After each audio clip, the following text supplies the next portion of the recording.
Tonight, in an extended Reporting Scotland, the Glen Sannox finally set sail.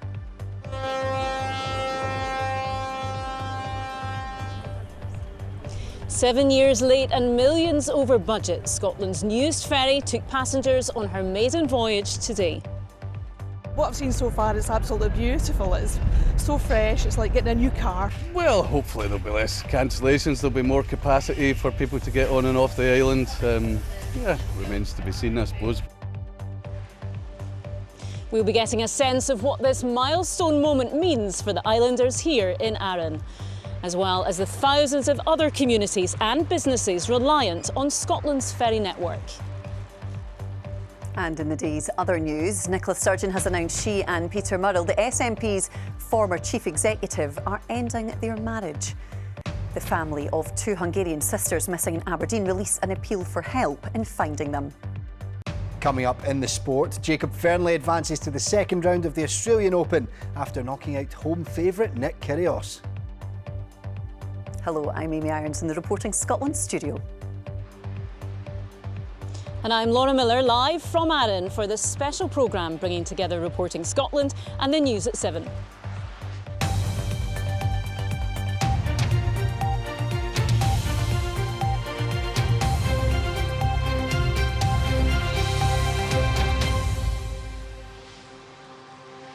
Good evening and welcome to a rather blustery and rainy Brodick in Arran, where tonight, after a long wait, the community finally has a new ferry to serve it. The Glen Sannox set sail shortly before 7 this morning from Troon on the mainland to here in Brodick. It has been a choppy old day out there on the water. You'd expect nothing less in the Firth of Clyde in January, but operationally it seems everything has gone without a hitch. We know though that its journey to get to this point has been anything but plain sailing. Tonight we'll look into all of that. But first, David Henderson reports on what is a milestone day for everyone involved in this project and for this island. Some wondered if this day would ever come and if this ferry would ever sail. But this morning, passengers were climbing the gangplank of the MV Glen Sannox, ready for a trip to Arran. This vessel's faced delays and disputes on an epic scale, but as the ropes were cast off, it became just another Calmac ferry. It may be new, but it looks very familiar. There's space on board for more than 800 passengers, and for some, this was a moment to savour. For this couple, grounds for a champagne breakfast. It's quite damaging for business on the island. People can't rely on getting out there to do work or get back to the mainland for one thing or another. So it really does damage the island. So to have a reliable service will make a big difference to a lot of people. We come and go often throughout the year, and we've been really quite disappointed to have been stuck for days on end when the ferries are off. So we're hoping that this one will just be a bit more reliable and get people back and forwards. For this couple, there's hope travel to hospital becomes easier. We drive patients, that we pick them up at Ardrossan that come over for cancer treatment and all that, and quite often they've had to cancel appointments because of weather, because of unserviceability, and it's a shame for the islanders really. So it's nice that this has now finally come together, and hopefully it will improve for the islanders. Just so much disruption, so just every day you never know whether it's weather related or whether the boat's going to break down. So, and just the age of the Calmac boats now, so to get a new one that hopefully will be a bit more reliable is great. And for these colleagues, a team building trip became that bit easier.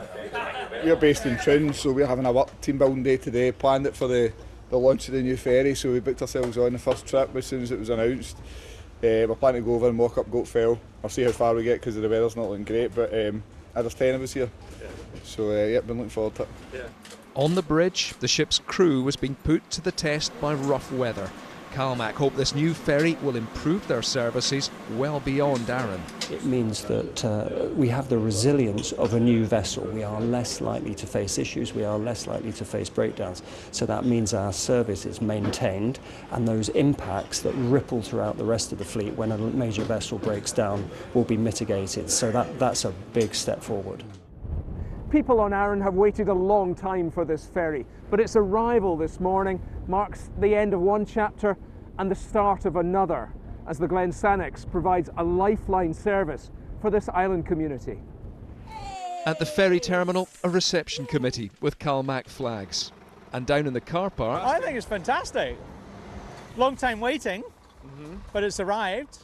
Hooray. What sort of difference have you noticed in recent years? Has it been a bit of a challenge getting on and off the island? It's getting gradually worse and worse, like, yeah, across my lifetime, like, so, yeah. So this thing? Fingers crossed. Yeah. Does it encourage you to come back, knowing that the ferry's there and a new one? Yeah, I think so. It was my first time over on a ferry, even anywhere, so I was quite nervous. But no, I'm quite happy we're going home on a shiny new one. So as the sun came up, this vessel was already preparing for its return run to the mainland.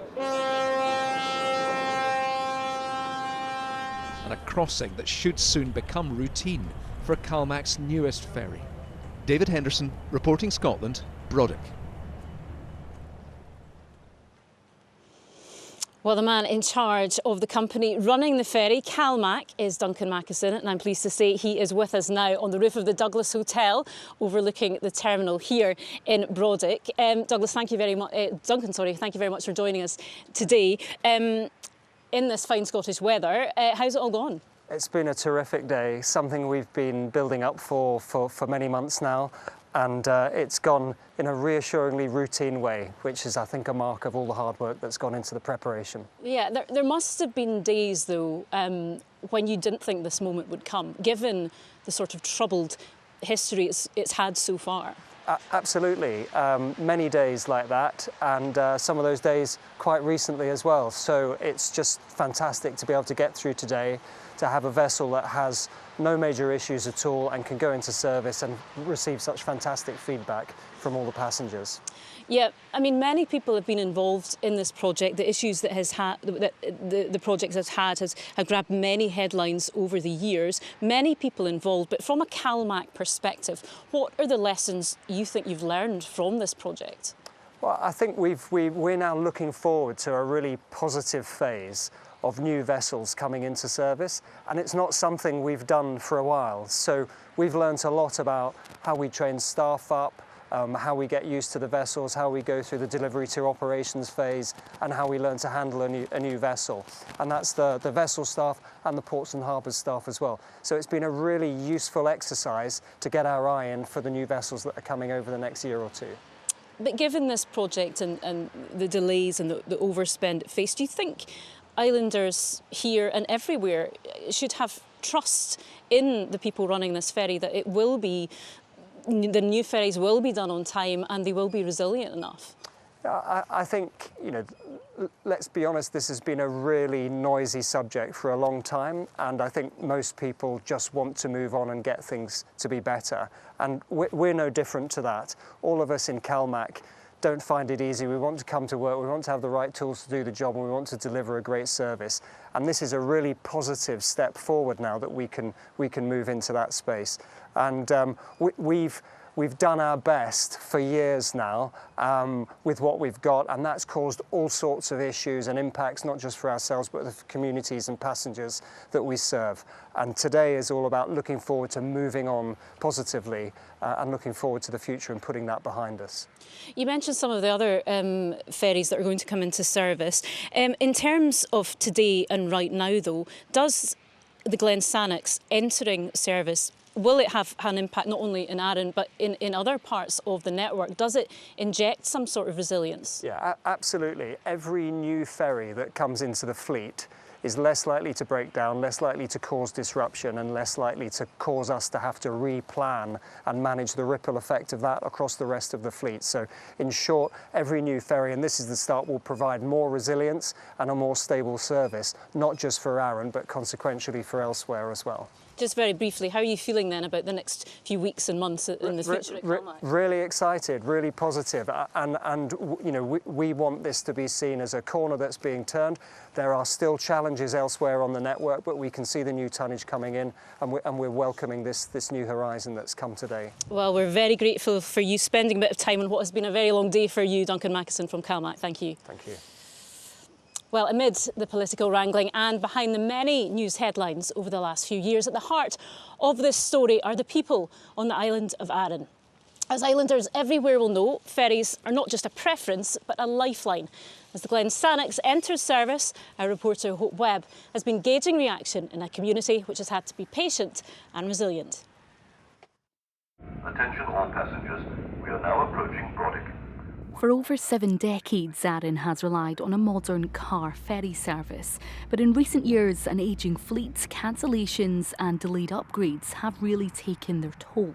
Locals have been left frustrated and visitors less willing to take the risk of getting stuck on the island.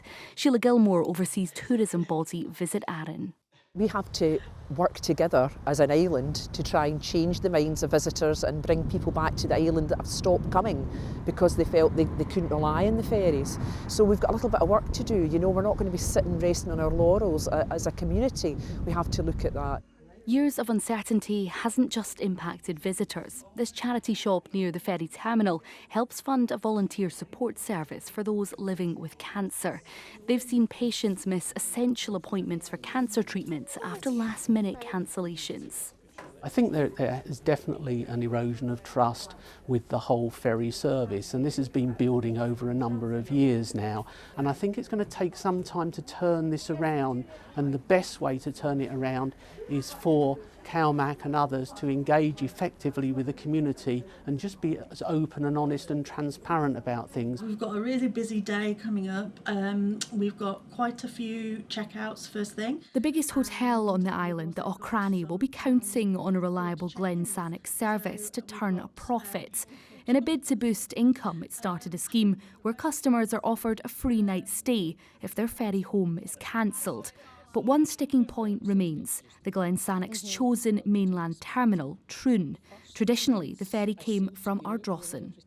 It's very disappointing that the whole process was badly managed, and what I would ask of the government now is for a decision to be made on Ardrossan. Ardrossan does have better connections, so our preference would be to go back to Ardrossan in the future.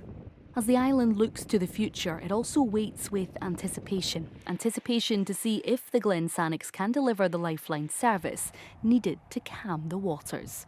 Hope Webb, reporting Scotland.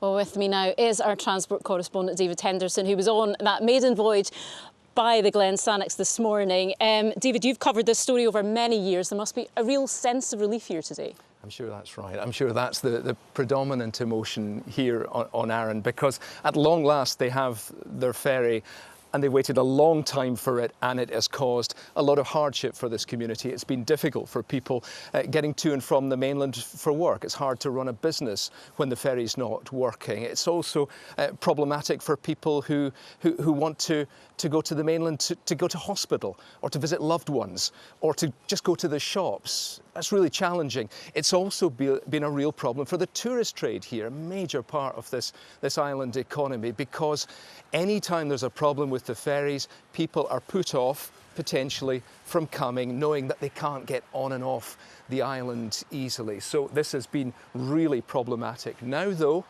a fresh start. And if this ferry can do what's expected of it, then that lifeline to the mainland will be restored, things will improve, and people here on the island will feel that life has got better. Yeah, well, let's hope so. We will be hearing from you later in the programme, but for the moment, thank you very much, David Henderson.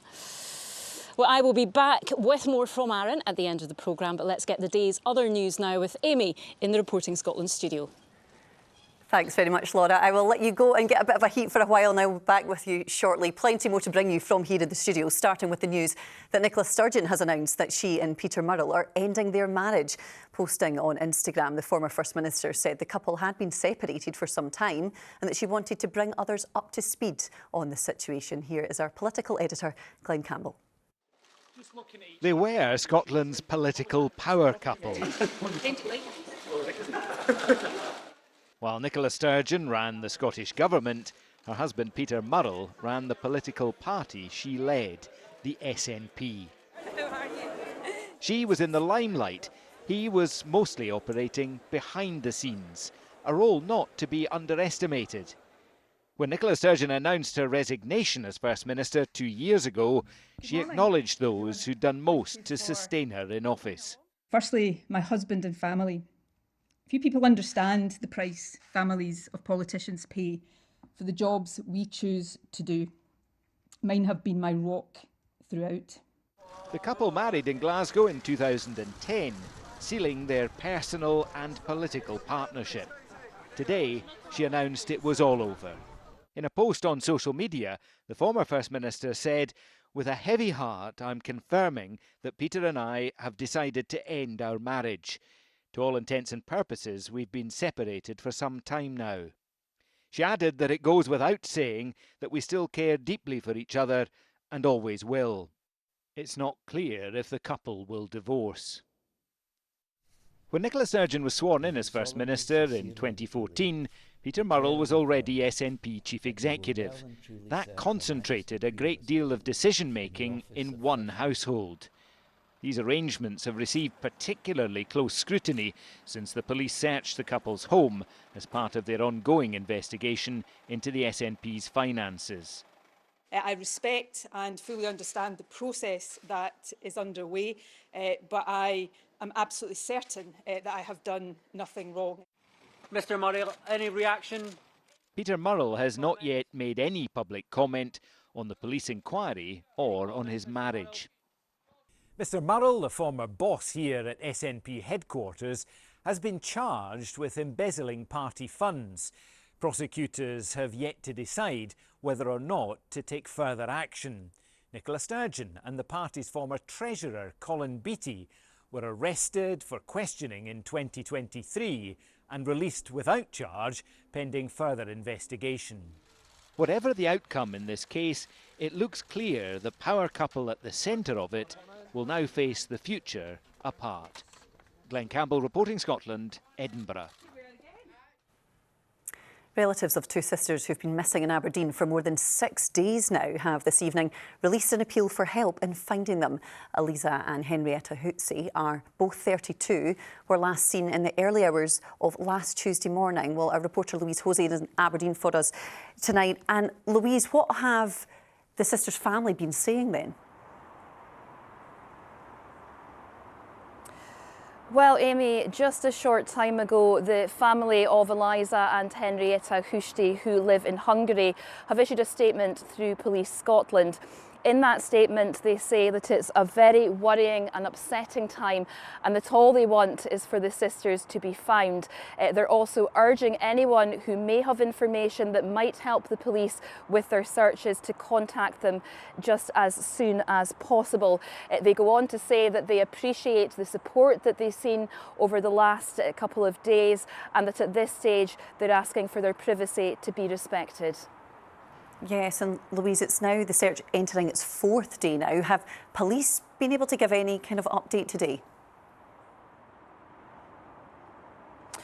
Well, today we've seen further searches. The police have been conducting further searches along the River Dee. Officers have also been conducting door-to-door inquiries and speaking to businesses in the area. Now, of course, it was last Tuesday that the sisters, who are 2 of a set of triplets and originally from Hungary but have been living in Aberdeen, were last seen. They were captured on CCTV in Market Street in the early hours of Tuesday morning. They then came across Victoria Bridge and down a path which leads alongside the river. Now, police have previously said that there is nothing to suggest anything suspicious at this stage, but now, nearly a week on since their disappearance, they say that they have serious concerns for their safety and that they're continuing to put significant resources in and doing everything they can to try to find them. Louise, thanks very much for bringing us right up to date with the latest there in Aberdeen. The family of a woman from Dumfries who died in Crete almost 16 years ago say the Greek authorities have questioned a man in connection with her death. Jean Hanlon's body was recovered from the sea off Heraklion in 2009, just days after she disappeared. Her family say they're now hopeful they'll finally get justice, as Katie Hunter reports. Justice for Jean.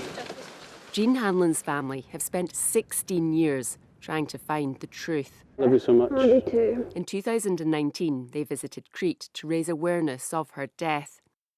Jean Hanlon was living and working on the island when she went missing in 2009. Her body was recovered from the water days later. A post-mortem said she had drowned, but later information suggested she had injuries consistent with a struggle. So we've had a massive leap forward.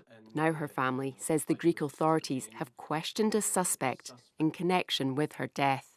It's just mixed emotions. I mean, I'm super happy. The family are super happy. We're still obviously nervous because we've had 16 years of up and down, but this is the first time, actually, it doesn't look like we're ever going to be stepping down from this and we're going to be going all the way. But it's an emotional, overwhelming feeling that finally we could get the justice our mum deserves. This latest development has come after Jean's family hired a private investigator. He identified a potential suspect last year and handed over his findings to the authorities. Jean's family and their lawyer say the suspect was questioned last week and released with conditions. BBC Scotland News has asked the Greek police for confirmation of this, but we haven't received a response. Jean's son says he's hopeful the family will finally get some answers. You know, this is nearly 2 decades of our life, and of course we chose to fight for it, but it's amazing how much it does consume of you. So it would just be amazing to finally let her rest and allow us, the families as individuals, collectively, to fully process that and deal with it and properly grieve. But to know that she got the justice would just, it'd be amazing. Michael hopes the family's next visit to Crete will be for a court case. Katie Hunter reporting Scotland. Well, after almost a decade of discussion, the UK's first legal consumption room for drug addicts opened this morning in the East End of Glasgow. The Thistle allows users to inject illegally bought heroin or cocaine under medical supervision. It is hoped the centre will reduce the number of overdoses and other harms related to drug taking, as Scotland has the highest death toll from drugs in the UK. Let's speak now then to Alan Casey, who is Glasgow City Council's Addiction Services convener. Alan, I appreciate you coming into the studio today because after years of talking, it's finally happened. The Thistle's opened its doors. I'm going to guess it's been a busy day for you. How's it all gone? It's been very busy and it's been a long journey. Obviously, you said there over 10 years for some folk to get to this stage. We're very pleased about how today has went. I think it's fair to say this morning was a bit quieter than maybe we expected, but as the day has went on, we've had double figures now over the threshold, which is really, really good news. And some people have come back more than once, so they're clearly happy with the service that they've got and clearly comfortable with coming and using the service. So really, really positive news and positive feedback, actually. And some of those folk that have came through the door as well are people that we've not had any engagement with whatsoever before. So that shows that we've built that trust with them to come over the threshold and receive the service that they're going to be getting at the Thistle. There's obviously been a lot of media attention on this. There'll be people that don't agree with this. It has been a source of debate, hasn't it, for the last decade almost. What difference do you hope this will make in trying to tackle those drug deaths? I mean, first and foremost, what we need to do is save lives. That's clearly the main aim and ambition of the Thistle service, and that's exactly what we hope to provide there. But there's wider benefits as well. Obviously, the local community, as you say, are sceptical sometimes about this type of service, but there's a lot of support for it locally as well. But we need to demonstrate to them that there's benefits for the wider community. But obviously, with that in the back of our minds, that the main aim of ambition there is to get those who are furthest away from services to come through the threshold and get the treatment that they really need. So, as I say, it's a massive leap forward in how we deliver our services. It's just one small part of a wider picture. We know this is not a silver bullet. It's not going to change the figures and all of that overnight, but it's a massive leap forward in how we deliver those services to folk. What do you think could be next, Alan? Could we see another centre like this in another town or city, for example? Do you think we could see this service offered elsewhere in Scotland? Yep. That's my hope, in the sense that I know that it's needed. So clearly what we need to do is we need to demonstrate that it works within the confines of the UK, but hopefully we can demonstrate that this does make a difference and can be expanded across either one and another part of Glasgow, or indeed across Scotland as well, because we know it does make a difference and we know that the evidence shows that we can really, really turn the tide on this. Alan Casey, I really appreciate your time. Thanks very much for joining us on the programme tonight. Thank you. Some of the day's other stories to bring you now then. And a chemical plant at Grangemouth has been closed down, resulting in the loss of 80 jobs, with more cuts expected for contractors across the wider industry. INEOS said that the petrochemical complex had stopped ethanol production last week after more than 40 years. Ethanol is a vital component of pharmaceuticals, and the plant, which was one of 2 in Europe, produced 226 million litres of it every year. Illegally released lynx, which were captured in the Cairngorms on Friday, were showing signs of starvation, according to experts. Royal Zoological Society of Scotland said 2 of the cats had eaten meat left in traps set to capture them, but no other food while they had been on the loose. A total of 4 lynx were illegally released near Kingussie in the Highlands last week. One of the animals died, and post-mortem tests are now being carried out. And one of 2 supergrid transformers has arrived at a Scottish substation after being transported from Austria across Europe and then onwards to the Port of Leith. The vehicle is 82 metres long, 59 metres wide, and weighs around 470 tonnes. The 610 megavolt ampere arrived at Inchcape Offshore Wind Farm's Cockenzie substation site earlier. The second transformer will follow next week. I think that driver deserves some kind of award for that, Lewis, you must say. Definitely. Just try parallel parking it though. Let's see how that one goes. Somebody who's not won anything, well, a big award yet, but certainly is looking fantastic. Jacob Fernley. Certainly. I think he deserves a medal for the performance we've seen today. Indeed, Amy, what a start to the Australian Open. Thank you very much. Although, yes, well, Jacob Fernley admits that he played the match of his life as he raced into the second round at the Australian Open. The Scot, who's making his debut in Melbourne after rising more than 500 places in the world rankings last year, knocked out local favourite Nick Kyrgios in straight sets to book a tie with Frenchman Arthur Cazaux. Paul Barnes was watching. Who will succeed Andy Murray? A question that's plagued Scottish tennis for years. Is Jacob Fernley the answer? Up against one of the sport's most fiery characters in Nick Kyrgios and a partisan Melbourne crowd, the 23-year-old looked unfazed, holding his nerve in a first-set tiebreak. He's showing what he's all about. Injury has sidelined Kyrgios for 2 years, and almost every thumping winner from Fernley was met with a groan and a grimace as the Scot raced to a 2-set lead. The Australian gave his rowdy fans some brief hope in the third, but Fernley swung the pendulum back in his favour. Athleticism that evoked memories of Murray in his prime. Oh, he's got it! Match point soon followed in the second tiebreak of the match, and as Fernley advances to round 2, attention and adulation that he'd better start getting used to. Is that the best match you ever played? It's definitely up there. I think, all things considered, I think it's probably the best match, yeah. Paul Barnes, reporting Scotland. Well, day 2 of the Australian Open also saw the first sighting of Andy Murray, the coach. He's linked up with Novak Djokovic and was seen giving the Serbian some advice from the player's box. Djokovic, who's chasing an 11th title at Melbourne Park, came back from a set down to beat American wildcard Mishesh Basavaredi. Djokovic later said he found the new dynamic a bit strange, but that he's thrilled to have the Scot in his corner. To football now, and on Saturday, Rangers' new chief executive Patrick Stewart said that manager Philippe Clement had the board's backing, and yesterday the club rounded off a rather turbulent week which saw fan protests at Ibrox with a 3-1 win against St Johnstone. All the Rangers goals came within 11 first half minutes at Ibrox. Hamza Egeman with the opener, that's his 12th of the season. In the second half, a section of the Rangers supporters then left the stadium to protest at the way the club is being run. After the match, Clement seemed confident that his team could get all fans back on side. A lot of fans stick to the team and support. Some fans wanted to show their disappointment. So it's important to get this synergy back, and that starts with doing the good things on the pitch. If we win games, if we're consistent, then all the fans are behind. It's not long time ago, only 2 weeks ago, that it was a fantastic atmosphere here with the Old Firm. So I'm focused on that, to get that on the pitch, to get the good quality there and what the fans want to see, and then everything will go back to normal.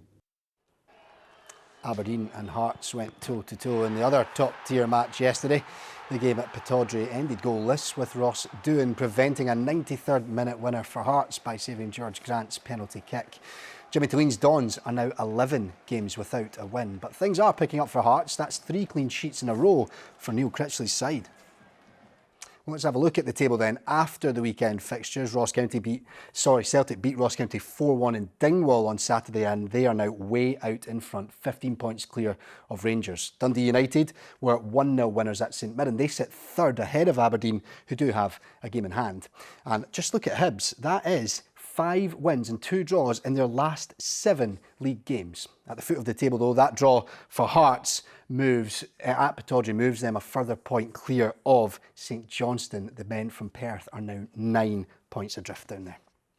Some signing news to bring you. And Kilmarnock have signed the former Aberdeen defender Calvin Ramsey on loan from Liverpool for the remainder of the season. Ramsey came through the youth ranks at Aberdeen, and after a breakthrough season in which he scored this cracker against Dundee, he left Pittodrie in the summer of 2022 when Liverpool boss Jurgen Klopp signed him for an initial fee of £4.2 million. The 21-year-old has since been loaned to Preston, Bolton and most recently Wigan before switching to Rugby Park. Another piece of football news to bring you, and David Moyes says that he wants to give Everton fans something to shout about now that he's returned to Goodison for his second stint in charge. The 61-year-old Scot left Everton 12 years ago to replace Sir Alex Ferguson as Manchester United manager.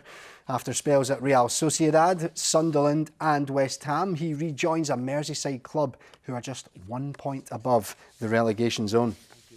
It used to be going back didn't sound good, but I went back to West Ham after the first time, went back to the second time, and you know, we went on to win a European trophy.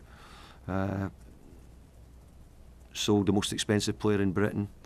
So sometimes at football clubs, I remember here in the early days having to sell Wayne Rooney, and you know, in the onward journey we had to sell players to sort of rebuild and get ourselves a better team. So we're back on the journey again. To rugby and Glasgow Warriors, Matt Fagerson says it's a massive moment for the club after they secured a home tie in the last 16 of the Champions Cup for the first time. The Scotstoun side defeated Racing 92 on Friday night, but it was Harlequins' defeat against Toulon yesterday that confirmed the home draw for the Warriors. And after recently playing in front of record crowds at Hampden Park, Fagerson hopes they can play on that stage again in the near future. We set out this year with a goal to do well in Europe, and you know, to get it with one game in hand is massive for us. It's a great achievement, but we know we've got one more big game to play down in London, so yeah, all eyes are on that at the minute.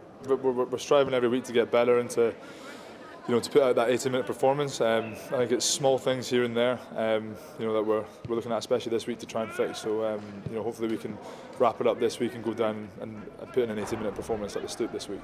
Internal confidence is great, and I think every club needs that. You know, if you don't go out there thinking you can win, then you know, why are you going on the pitch? So yeah, there's a great buzz around the group at the minute, and you know, a great culture that we've driven over these last 2 or 3 years since Franco came in. So yeah, I think internally everyone's really excited. You obviously played at Hampden and Murrayfield recently in the 1872 Cup, a game like the Champions Cup. How good would it be to see that played in front of a bigger venue and a bigger crowd as well? Yeah, it'd be massive. Like, when we played at Hampden, it was obviously the first time. What an incredible atmosphere it was. Like 30,000 odd fans from Glasgow. I think it's the biggest we've ever had. So yeah, to put that out, and hopefully we can do that every year. And you know, if it comes to these knockout games, you know, doing it at a place like there, the Hampden staff were awesome. We had our branding all over the place, and you know, we could hear the fans, and hopefully we get the weather this time. But yeah, no, if we can do that again, it'd be brilliant. I don't know about the weather, but it certainly was quite an experience seeing the games unfold at Hampden Murrayfield, wasn't it? Yeah, it made such a difference in the 1872 Cup, Lewis. So if they can get that again, who knows what a difference it could make. What a season they're having indeed. And before I go, Amy, just some final signing news to bring you as well. Aberdeen have announced the signing of defender Alfie Dorrington on loan from Tottenham Hotspur. So Ange Postecoglou's men have sent a player up to the Dons there. So they have. Thanks very much, Lewis. Cheers. Right, shall we see how the weather is looking then? Here's Chris. Good evening to you. Well, it's been pretty cloudy and at times quite wet across the country today. Breezy on the west coast and mild for all. So what's going on? Let's take a look. You can see the jet stream running to the north of us and curling back round again, allowing high pressure to become established across southern parts of the UK and in towards France. And that means a southwesterly flow across our shores through this week. In fact, the source region for that air, the Azores, so very mild conditions, certainly compared with last week. Through this evening and overnight, the last of today's rain fading away, fairly cloudy, some clear spells, the odd patch of light rain or drizzle, and temperatures around 5 to 9 Celsius, so certainly frost-free. To tomorrow, and we'll hold on to that southwesterly flow, bringing in a fair amount of cloud across central and western parts. Brighter skies in the east for the likes of Edinburgh, Dundee and Aberdeen. And as we head through the afternoon, the cloud through central and southern parts tending to thin and break somewhat too. Temperature-wise, 10, 11 Celsius, and certainly where we've had snow on the ground, the snow melt will continue with the chance of some localised flooding. Best of the sunshine, prolonged sunshine in the northeast. In the west and northwest, more in the way of cloud, and still breezy here from a southwesterly direction. A few showers at times across Shetland, which are likely to pep up into tomorrow evening and tomorrow night. And then overnight tomorrow, we hold on to a lot of dry weather. Once again, fairly cloudy, still breezy on the coast. And that's how we start the day on Wednesday, with some outbreaks of rain close to the Western Isles and the Northern Isles, but elsewhere dry. And after that cloudy morning, sunshine is expected to develop fairly widely for Wednesday afternoon, and temperatures 10, 11, maybe 12 Celsius, still breezy on the coast. Looking ahead towards Thursday now, once again, very similar fare with a southwesterly wind bringing in mild conditions, always cloudier in the west and northwest, brighter in the east and southeast. And you can see that on the outlook quite nicely there. 9, 10, 11 degrees as the afternoon high. Generally cloudy at times, but there will be some sunshine and the odd spot of rain too. That's the forecast for now. Bit of everything there. Thanks very much, Chris. Now, if you're looking for a new podcast to listen to, this might interest you. It's called Scotcast. It starts today, presented by Martin Geisler. It focuses on Scottish news and current affairs and will be published Monday to Thursday on BBC Sounds and other podcast platforms. A little earlier, Martin stopped by to tell us all about it. There isn't a big kind of agenda-setting Scottish news and current affairs podcast. There's really good political ones, there's all that, but just kind of broader news and current affairs. There's not a big one out there, so we're making that, we hope.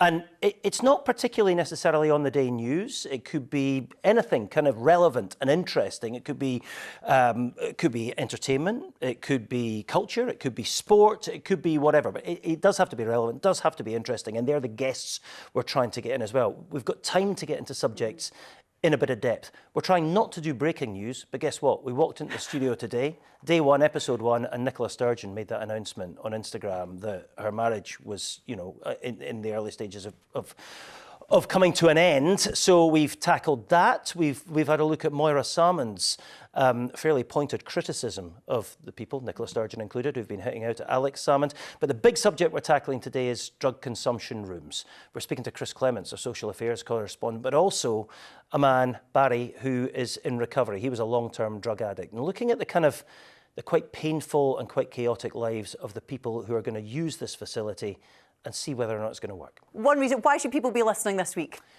This week we've got a lot coming up. That's the subject we're tackling today. I'm not going to tell you what we've got going because you know, who knows what's going to happen. This is news. We are driven by news. We've got ideas of what we're going to do. We're on every Monday to Thursday. We've got ideas on the whiteboard for Tuesday, Wednesday, Thursday, but they're not in the can yet, so stand by. You will have to listen to find out, and you can find Scotcast on BBC Sounds or wherever you get your podcasts. Subscribe now and you'll get each new episode when it drops. That is all from me here in the Reporting Scotland studio. It is time to pass you back now to Laura in Arran. Yeah, thank you, Amy, and welcome back to Brodick in Arran, where the first day of passenger sailings for the Glen Sannox has come to an end. Well, islanders can start to look to the future now, but this ferry's troubled past still casts a long shadow. It's been delivered 7 years late and millions of pounds over budget. And as our political correspondent Lindsay Bewes now recalls, it was beset by problems from the very start. Finally at sea, the first of 2 Calmac ferries built by the Ferguson shipyard is ready for passengers. But its journey to completion has been long and mired in controversy. It began a decade ago. In 2014, just weeks before the independence referendum, the Ferguson shipyard at Port Glasgow went bust, leaving its workers facing an uncertain future. But within weeks, businessman Jim McCall, after some persuasion from the then First Minister Alex Salmond, stepped in, with plans to secure new orders and expand the workforce. I think we have the skills to come here and build this into a successful business. The following year, the then Transport Minister Derek Mackay made this announcement at the SNP's conference. Right now, at Ferguson Shipyard on the Clyde, we are signing the contract for 2 new ferries, and they will receive that award from the Scottish Government. Work quickly began, but it wasn't long before problems arose. The yard struggled to meet the demanding specification for the ships. Meanwhile, costs mounted. Despite the difficulties, the Glen Sannox was launched in November 2017 by the then First Minister Nicola Sturgeon. This is a good news story, and this is making sure that our island communities are served by the best possible vessels for many years to come. But its windows were painted on, and the vessel was far from complete. Tensions grew between the yard's management and CMAL, the government company which owns and procures ferries. And with cash running out, ministers stepped in with £45 million worth of loans. By 2019, with the ships already a year overdue, CMAL was threatening to cancel the Glen Sannox contract. The government stepped in once again, this time to nationalise the yard, a move welcomed by the workforce. But at least the yard's still open and there's 350 families still getting income. We've got them 2 ferries to finish and we're determined to get them done. It's not just us that need that, the islands need them as well. Tim Hare was brought in to turn things around.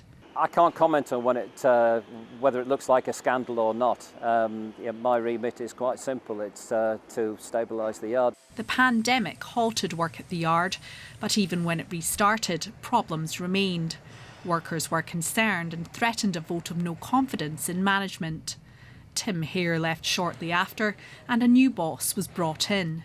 David Tideman was in no doubt about the challenges facing the project, with a comparison to building Navy warships. The design challenges have been very substantial, more complex than the Type 26, according to senior industry visitors I've had on site. Costs continued to rise, and with the yard in public ownership, pressure was mounting on Nicola Sturgeon's government. Can she tell us, with her ultimate responsibility, why they started building the ferries when they didn't even have a design agreed? With her ultimate responsibility, can she tell us why Ferguson Marine were given the contract in the first place? And with her ultimate responsibility, can she tell us why there is not going to be a public inquiry into this whole scandal? I am not defending the cost overruns, the delay around the construction of these ferries. It is completely unacceptable. But at all points, the motivation of this government has been to save jobs, save the shipyard and make sure that these ferries, albeit late, and that is a matter of deep regret, can be delivered. Questions were also being asked about the procurement process after a BBC documentary uncovered documents indicating Ferguson's had benefited from preferential treatment. Was the ferries contract rigged by CMAL in favour of Ferguson's? CMAL denied any wrongdoing, and Nicola Sturgeon rejected accusations of political interference. Gradually, the ferries made progress, with the second vessel, the Glen Rosa, launching last April.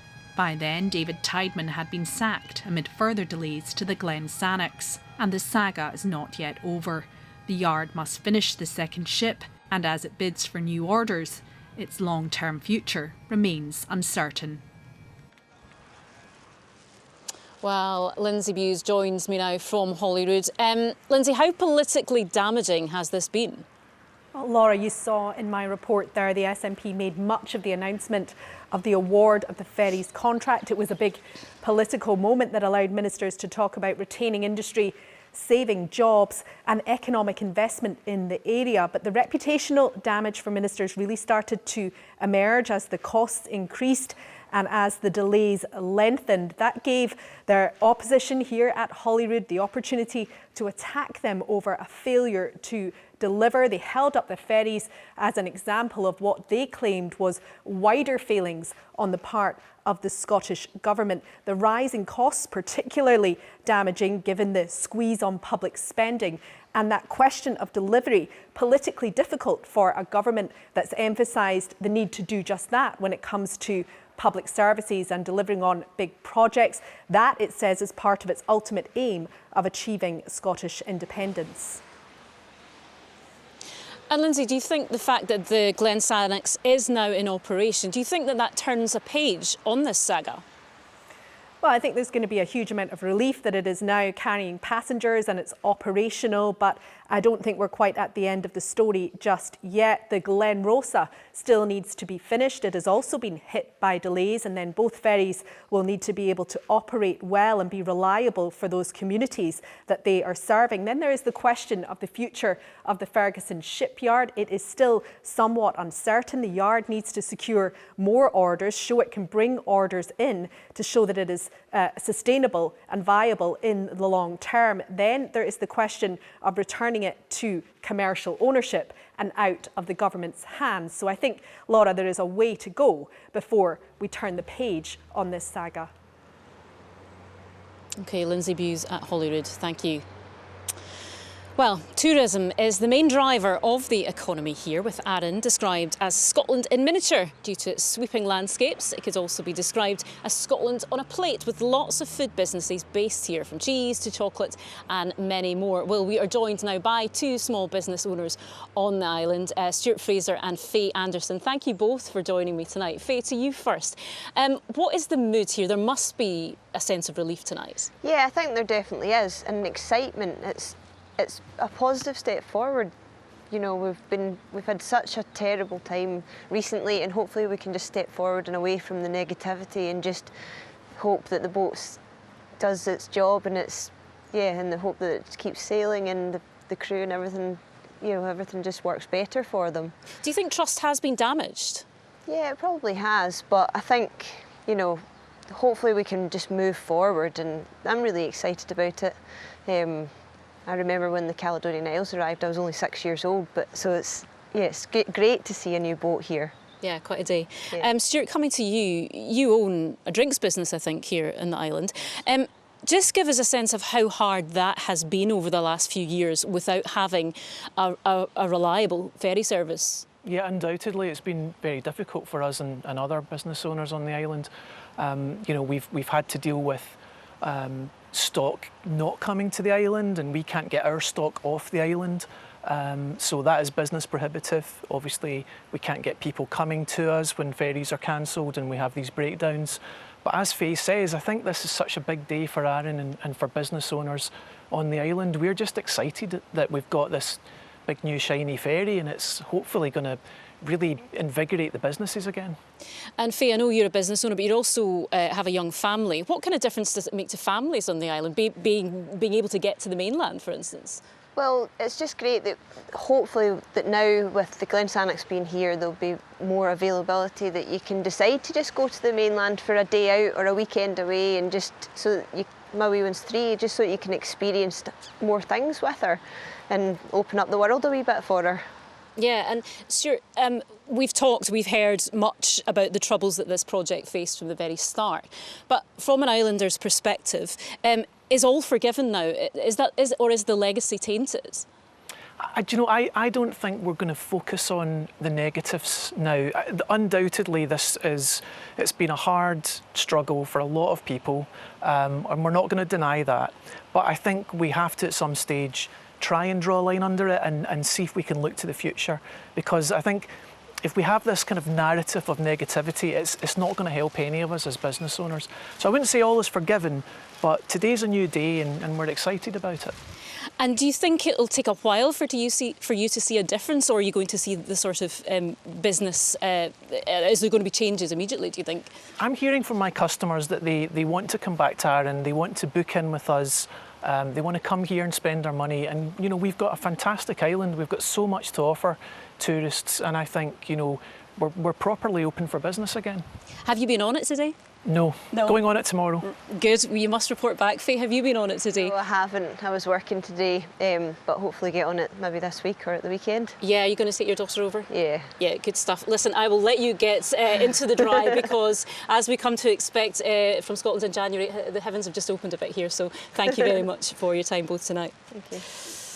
Well, although today is primarily about the Isle of Arran, it does put Scotland's entire ferry network into focus. Our reporter Ailey Davis has been hearing from some in other island communities.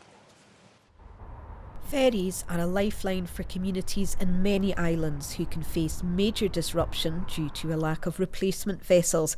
This causes a chain reaction across the network, with sailings often delayed or even cancelled. At any moment the ferry could be taken away and sent somewhere else. We live with this hanging over our heads. That's really why we want to see the government carrying on with this work. It's got to keep building new ships, more ships, so that all the communities throughout the network have, reliable and resilient ferries serving them.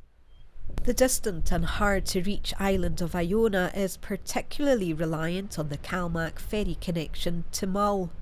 Absolutely everything is reliant on the ferry service, like coming and going to school, going to work. Anything you buy on Amazon, it comes via the ferry. So absolutely everything, every facet of your daily life is affected whether the ferry service is working properly, and it currently isn't. Rhoda on the Isle of Mull says her business is dependent on the ferry service. I would imagine that some people are put off coming to the island because of the irregularities. It's also more difficult to get materials here, and delivery men have to leave to catch really early ferries, and then they have to deliver in the very, very early in the morning, and then to get back onto another ferry. Some residents in the Western Isles believe the new vessel will help to alleviate part of the problem and add resilience to the fleet. We now know that there's another vessel that can cover on this route if we need it, and it's the more vessels come in, it's to the benefit of everyone, and there should be fewer incidents of robbing Peter to pay Paul, and that we can carry on having a service that we can rely on and we can enjoy and that we need here. Following the example of another seafaring country would offer a long-term solution, according to one ferry expert. In a nutshell, do what the Norwegians do. The Norwegians have been at this for over half a century. The simple ship, short crossing, live ashore crew, get the crew to live ashore on the island community that they serve. And it would be, multiple bangs for the buck, and it would greatly benefit the island communities, and it could be done a lot cheaper than it is now. The prospect of the first of 4 new ferries for the Western Isles and West Coast joining the fleet later this year can't come soon enough for many island communities who hope they won't experience the same long delay coming into service as the Glensannox. Ely Davis, reporting Scotland. Well, today also marks a huge moment for Ferguson's Marine Shipyard in Port Glasgow, where the Glensannox was built. Currently, the workers there are finishing the Glen Rosa, which will also serve this route, with September this year the estimated delivery date for that. But beyond that, the future for the last shipbuilders on the Clyde is unclear. Our reporter Suzanne Allen went to meet 2 of the union representatives at the yard. First of all, Alex, how do you feel today? You always feel pride you're involved in building a ship. From what you start with, a lump of metal on the floor, to what you hand it over. I've seen some of the comments that the passengers have said it's more like a cruise ship. We felt that sometimes when we were building it, it's more like a cruise ship rather than a ferry, but delighted with the way it's turned out, and I'm sure the islanders will love it just as much as we've loved building it. How has the ferry saga affected the yard? I would say it's affected it dramatically. In a sense, the negative press, which to be fair is mostly justified, has cost us people leaving, people that we've trained from apprentices, they come in at raw at 20 years of age, and we train them up to a really good standard, and we lose them, and it's all to do with negativity surrounding the yard in the future, and we just hope it can be sorted as soon as, and the only way we can do that is winning orders. Alex, do you feel that the reputation of Ferguson's has taken a hit because of that? Yeah, extremely. We had a great reputation for building Calmac ferries and other vessels, quality vessels. We had a skilled workforce, and as John rightly says, we're losing the skilled workforce. Are you concerned about the long term? I'm very concerned about the long-term future of the yard just now. Obviously just now we're only working on one contract, which is the Glen Rosa. What the future holds after that, I'm not too sure. I know we're in for the SAU programme, small ferry replacement. we're still on the running, so fingers crossed, and hopefully we can get some work from it. I think what people don't know is that there's still a very committed workforce there who've been through hard times through no fault of their own. Always been aware that we were letting islanders down, and it was always a great source of indignation to the workforce that was happening. And now they'll be jubilant today that islanders have got their ferry.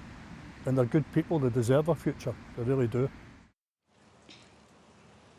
Well, it has been a blowy, blustery, wet day in Brodick, and the crossings have been choppy, but the Glen Sannox has successfully completed them all. In many ways, that sense of jeopardy, would it set sail, would the weather hold, is fitting for a ferry which has taken so long to get here. But the sense of relief and hope now of a better lifeline service is apparent here in Arran. Well, our transport correspondent David Henderson has followed this whole journey and is here with me once again. David, as we said, you have covered this story really from the very start. Did you think we would ever get to this point?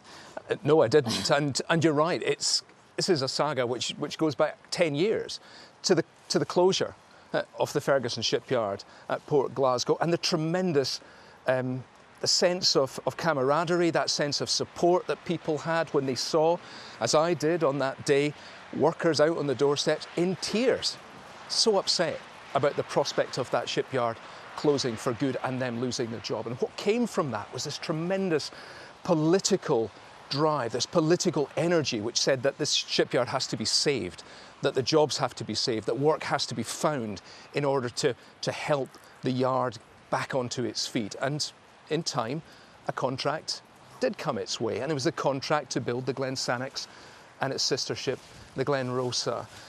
Well, we know that has not been a particularly easy journey. 7 years ago, the Glen Sannox was launched, and we know now how difficult things were. The superstructure was made of wood, the windows were painted in black, the whole thing was really problematic. There were real problems behind the scenes. It's taken a long, long time to reach this point, and yet the ferry has been built. It's extraordinary. Yeah, and now we have got to this point then, David. What do you think the future holds for islanders here and for the wider ferry network? Well, the Glen Sannox is just the start. More ferries are on their way. Over the course of the next 18 months or so, we expect 5 more ferries, large vessels, to be delivered to Calmac. That's going to make a difference. In addition to that, 7 more small vessels are about to be commissioned, and another 3 on top of that. That's going to be a big shot in the arm for Calmac. But a word of warning, Calmac desperately needs new ferries because its vessels are pretty long in the tooth, and that's a problem. Until today, the average age of the large vessels was 25 years. That's far too old for vessels that are expected to operate in conditions like this up and down the west coast. So tremendously challenging for Calmac in terms of maintenance, reliability, maintenance costs and all the rest of it. So vessels are coming. That's going to make a big difference from Calmac because they are now looking to rebuild for the future and hopefully deliver a better future for island communities in the bargain. Indeed, I'm sure everybody on an island is hoping that very thing. Thank you, David. Well, that's it for now, and McAlpine will have your late news at 10:30 tonight. But from here in Brodick in Arran, have a very good evening. Good night.